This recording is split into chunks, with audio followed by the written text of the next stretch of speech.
मेरे भाई बहन, आप सबको आशा रखती हूँ पहला काव्य पसंद आया होगा। मैंने पहले भी कहा है, आप सबको हिंदी की एक फेयर बुक करनी है।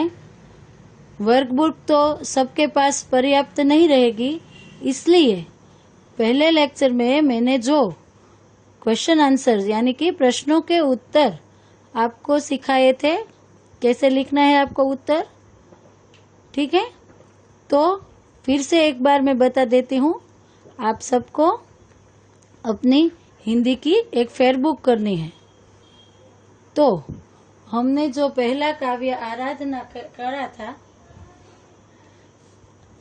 आपको पसंद आया होगा, आपको समझाया होगा, अच्छा लगा होगा। आज हम अपना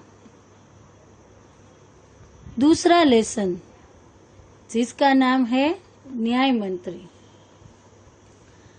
तो इसके लेखक है श्री सुदर्शन। जन्म सन 1968, निधन सन 1968। सुदर्शन जी का मूल वास्तविक नाम बद्रीनाथ शर्मा था। आपका जन्म 1896 ईस्वी पंजाब राज्य के सियालकोट नामक स्थान में हुआ था। बचपन से ही आपने कहानियां लिखना प्रारंभ किया था। पुष्पलता, सुप्रभात, परिवर्तन, पनघट, नगीना आदि आपके सुप्रसिद्ध कहानी संग्रह है। आपका एकमात्र उपन्यास है भागवंती। इस कहानी में सम्राट अशोक सर्वश्रेष्ठ न्याय मंत्री की खोज में था। शिशुपाल से मुलाकात होने पर उसकी योग्यता देखकर उसे न्याय मंत्री बनाया। न्याय न राजा देखता है न रंक। न्याय तंत्र पर विश्वास दिलाने के लिए यहाँ प्रयास किया है। नई पीढ़ी के लिए इस प्रेरक कहानी द्वारा न्याय तंत्र की जिम्मेदारी का भी महत्व समझाया गया है। न्याय मंत्री, ठीक है।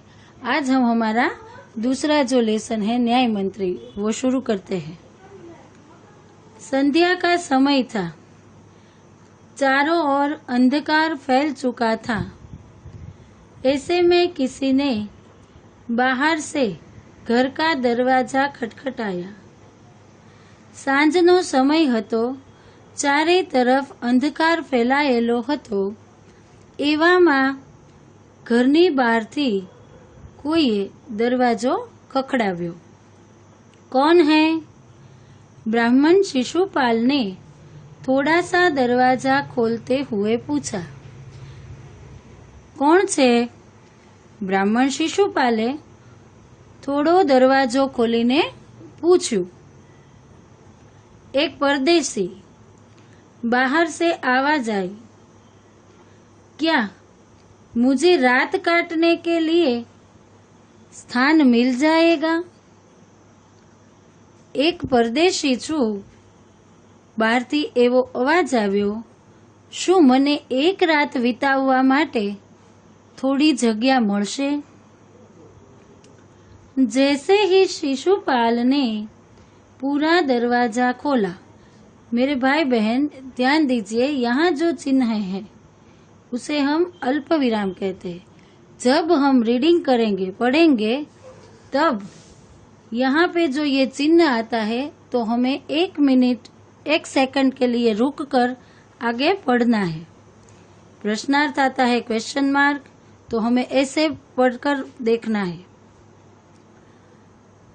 जैसे ही शिशुपाल ने पूरा दरवाजा खोला, जेवू शिशुपाले आखोय दरवाजो खोल्यो, उनके सामने एक नवयुवक खड़ा था।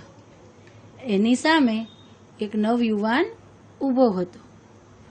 उन्होंने मुस्कुराकर कहा, एमणे हसीने कीधुं, यह मेरा सौभाग्य है, अमारू सारू नसीब छे। अतिथि के चरणों से यह घर पवित्र हो जाएगा। अतिथिना एटले के મહેમાનના ચરણોથી, મહેમાનના આવવાથી મારું ઘર પવિત્ર થઈ જશે। आइए पधारिए।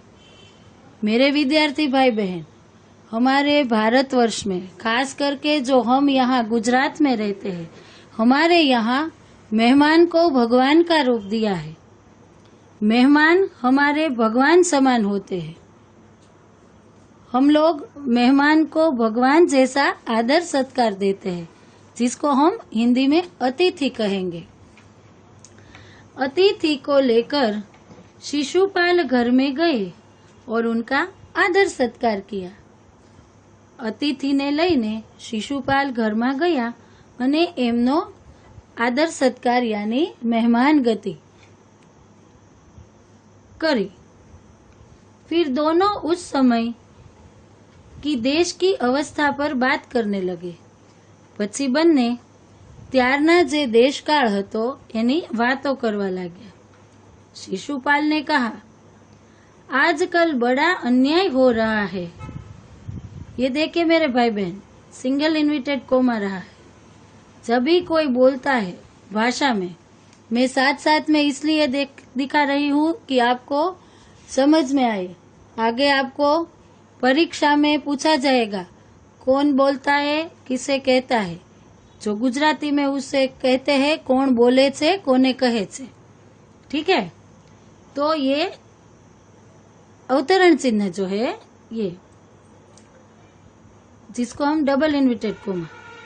आजकल बड़ा अन्याय हो रहा है। हमणाथी तो बહુ अन्याय थाय छे, परंतु परदेशी इस बात से सहमत न था। पण आवेलो मेहमान जे हतो ए आ वातनी साथे न हतो। वह बोला, दोष निकालना तो सुगम है, परंतु कुछ करके दिखाना कठिन है। એને બહુ જ કીધું, સરસ। કોઈનો વાંક કાઢવો, દોષ નિકાલના યા વાંક કાઢવો, અથવા તો કોઈ આપણે એની નબળાઈઓ પહેચાનવી, એ તો બહુ જ સરળ રસ્તો છે। પણ કંઈક કરીને બતાવવું એ બહુ જ કઠિન है। કઠિન યાની અઘરું છે। આપણે ગુજરાતીમાં કહેવત છે ને કે બોલ્યા કરતા કરીને બતાવો। બોલવું તો બધાને જ સારું લાગે, પણ જો કરો તો ખબર પડે એમ। शिशुपाल बोले, अवसर मिले तो दिखा दो कि न्याय किसे कहते हैं। फिर से एक बार मेरे भाई बहन फिर से पढ़ रही हूँ। क्यों? क्योंकि जो प्रश्नार्थ चिन्ह है हमें उसे ऐसे पढ़ना है, इसलिए आपको सिखाने के लिए। शिशुपाल बोले, अवसर मिले तो दिखा दूंगी कि न्याय कैसे कहते हैं। जो मने एवो मौको मळे तो हूँ बतावी दऊं के त्याय कोने कहवाय। तो आप अवसर चाहते हैं? तो पेला ए पूछ्યું ब्राह्मणे। कोने पूछ्યું? शिशुपाल ने। तो शू तमे आनी राह जोवो छो, आ तक चाहो छो? आनी राह जोवो छो आ तकनी? हाँ, अवसर चाहता हूँ। हाँ, हूँ तेनी राह जोऊं छुं। फिर कोई अन्याय नहीं होगा। तो पछी कोई पण अन्याय थशे नहीं, बिल्कुल नहीं, क्यारे पण नहीं। कोई अपराधी दंड से न बचेगा, तो कोई पण अपराधी सजा थी बचसे नहीं। नहीं ना, परदेशी ने मुस्कुराकर कहा। परदेशी जे हता, मेहमान आव्या था, एने हसीने कीधुं, यह बहुत कठिन काम है। आ तो बहुत मुश्किल काम छे।